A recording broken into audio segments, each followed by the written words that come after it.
Un cuadro que convirtió a Picasso en sospechoso de robo. Un pintor que se escondió dentro de su propia obra maestra. Un artista que pensó que había fracasado meses antes de morir. Una pintura que su propio creador prohibió que volviera a su país. Y una mujer que pintó su propio dolor con el regalo de la persona que se lo causó. Estas son 5 historias reales, verificadas, detrás de 5 de los cuadros más famosos del mundo. Historias que no salen en la placa del museo. Quédate hasta el final, porque la última te va a doler. Esto es Detrás del cuadro. Antes de 1911, la Mona Lisa era un cuadro más del Louvre. Bueno, dentro de lo que cabe, ni siquiera era la obra más valorada de la sala. Eso cambió un lunes de agosto. El Louvre cerraba los lunes al público. Un antiguo empleado del museo, un inmigrante italiano llamado Vincenzo Perugia, conocía el edificio como la palma de su mano. Descolgó el cuadro de la pared, se lo escondió bajo la ropa y salió caminando por la puerta principal. Nadie lo notó. Al día siguiente, un pintor que iba a hacer una copia del cuadro llegó a la sala y solo encontró 4 ganchos de hierro en la pared, ni sangre, ni cristales rotos, ni forzaduras. El Louvre cerró durante una semana entera para investigar. Y aquí viene la parte que casi nadie conoce. La policía francesa llegó a sospechar de 2 jóvenes artistas bohemios que vivían en París. Uno era el poeta Guillaume Apollinaire, el otro, Pablo Picasso. ¿Por qué? Apollinaire había empleado como secretario a un hombre con historial de pequeños robos de piezas del propio Louvre, y meses antes había llegado a decir, medio en broma, medio en serio, que el museo debería quemarse por completo para dejar paso a un arte nuevo. La policía detuvo a Apollinaire primero, lo interrogó, lo encerró 2 días en prisión. Después, fue el turno de Picasso. Y aquí está el dato más humano de toda esta historia. Cuando llevaron a Picasso frente a su propio amigo para carearlos, Picasso, aterrado de que aquello arruinara su carrera antes de empezar, negó conocerlo. 2 amigos, padres del cubismo, uno negando al otro frente a la policía por miedo. Al final, ambos fueron liberados. No tenían nada que ver. El verdadero ladrón, Perugia, guardó el cuadro escondido en su apartamento de París durante 2 años enteros, con la Mona Lisa metida en un doble fondo de un baúl. Cuando por fin intentó venderla a un anticuario en Florencia, lo atraparon. Antes del robo, la Mona Lisa era una obra respetada, pero una más entre cientos en el Louvre. El robo, la búsqueda, los sospechosos famosos, la prensa mundial cubriendo el caso durante 2 años. Eso fue lo que la convirtió en el ícono que es hoy. La pintura más famosa del mundo no lo es solo por Da Vinci.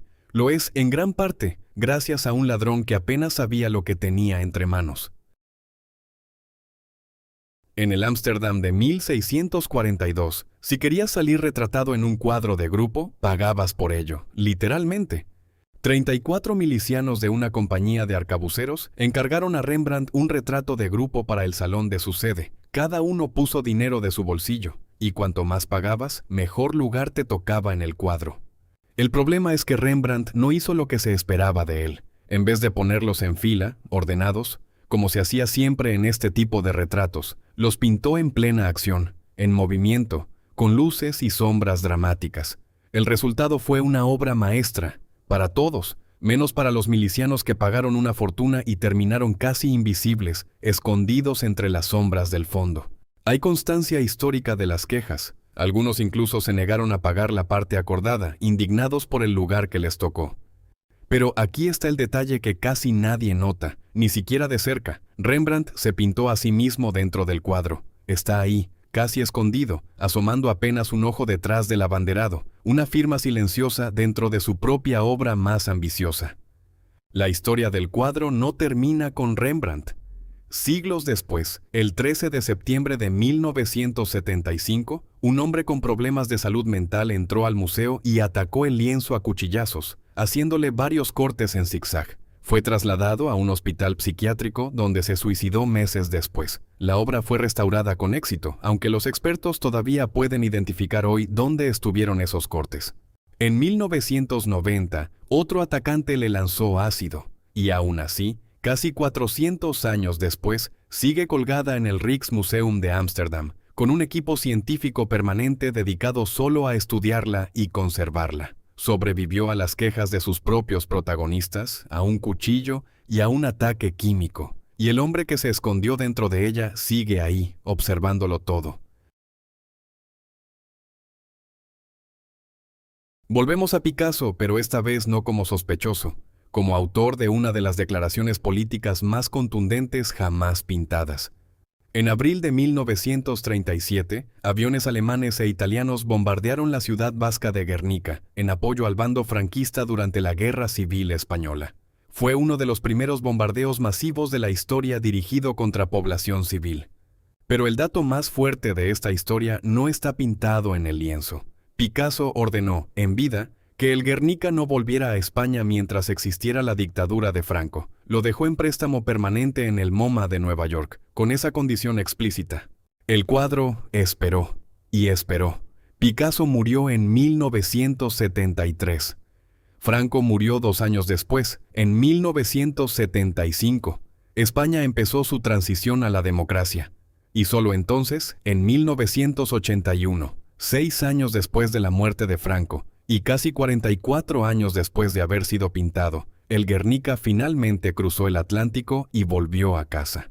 Picasso nunca vio ese regreso, pero se aseguró con una condición firmada en vida de que su obra más política jamás sirviera de decoración para el régimen que había provocado la masacre que retrata. Este es probablemente el cuadro más reproducido en camisetas, tazas y fundas de móvil del planeta, y su propio creador pensó que era un fracaso. Vincent van Gogh pintó esto en 1889, encerrado por voluntad propia en un hospital psiquiátrico en el sur de Francia, meses después de cortarse su propia oreja en un episodio de crisis. Desde la ventana de su habitación solo veía campo y colinas. El pueblo que ves aquí, con su iglesia y su aguja puntiaguda, no existía en ese paisaje real. Lo inventó de memoria, inspirado en los pueblos de su Holanda natal. Ni siquiera el cielo es exacto. Los astrónomos han revisado la posición de la luna y las estrellas esa noche concreta, y no coinciden con lo que Van Gogh pintó.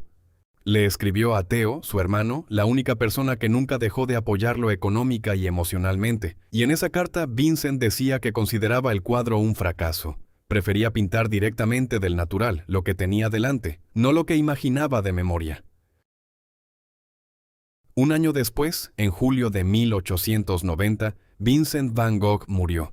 Nunca vendió más que un puñado de cuadros en toda su vida. Nunca supo que ese lienzo que él consideraba un fracaso se convertiría en una de las obras más reconocidas, admiradas y valiosas de toda la historia del arte. A veces, ni el propio genio es capaz de reconocer su obra maestra mientras la está creando. La última historia de hoy es para mí la más personal de todas. Frida Kahlo pintó este autorretrato en 1940, justo después de divorciarse de Diego Rivera, el gran amor y también la gran herida de su vida. El mono que ves en su hombro no es un elemento decorativo cualquiera, fue un regalo real que Diego le había dado. Aquí lo pintó tirando del collar de espinas que le hace sangrar el cuello. El colibrí muerto, colgado como un amuleto, representa el amor que se le había acabado. El gato negro que acecha detrás de su hombro, la mala suerte que sentía venir. Pero para entender por qué Frida pintaba así, hay que retroceder más atrás. A los 18 años sufrió un accidente de autobús que casi la mata. Una barra de metal le atravesó el cuerpo. Pasó meses y después años, entrando y saliendo de camas de hospital, sometida a decenas de cirugías durante el resto de su vida.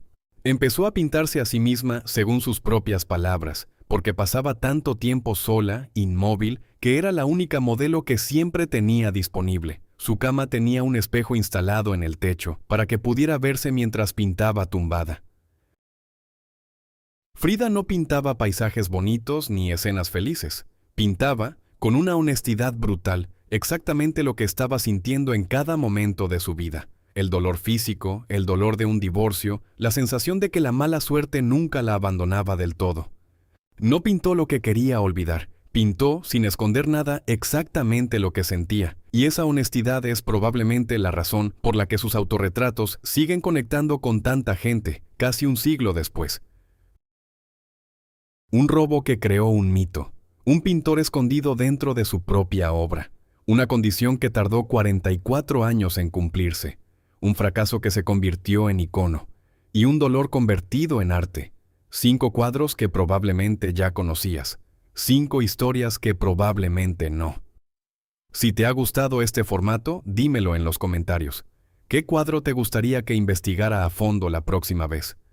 Y si quieres historias como esta en formato corto, todas las semanas subo nuevos videos cortos con un dato distinto de una obra distinta. Nos vemos en el próximo. Gracias por quedarte hasta el final.